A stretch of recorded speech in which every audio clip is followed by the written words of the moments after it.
ലോകത്തിലെ വിവിധ പുരാണങ്ങളിലെ വ്യത്യസ്തരായ 10 വിചിത്ര ജീവികളെ നമുക്ക് പരിചയപ്പെട്ടാലോ? ഇതിൽ നിങ്ങൾക്ക് ആരെയാണ് ഇഷ്ടം എന്ന് പറയണേ. തുടങ്ങുന്നതിനു മുൻപ് ചാനൽ ഒന്ന് സബ്സ്ക്രൈബ് ചെയ്തേക്കൂ.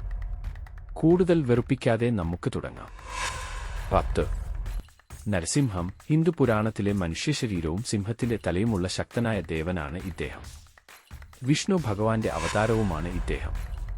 9. മെഡൂസ. ഗ്രീക്ക് പുരാണത്തിലെ ഗോർഗൺ അഥവാ ഭീകര സർപ്പരൂപി.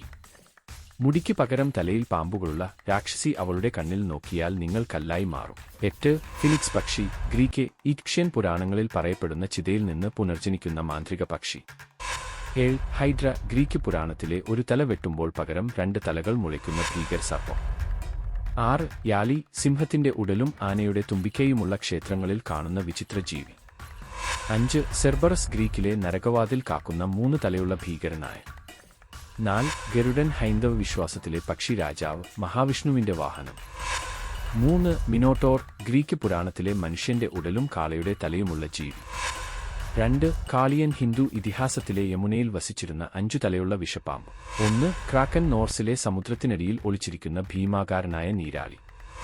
ഈ ലിസ്റ്റ് യാതൊരു അടിസ്ഥാനത്തിലും ചെയ്തതല്ല, റാൻഡമായി ചെയ്തത് മാത്രമാണ്. സോ കമന്റ് ബോക്സിൽ ആരും വർഗീയത സംസാരിക്കരുത്.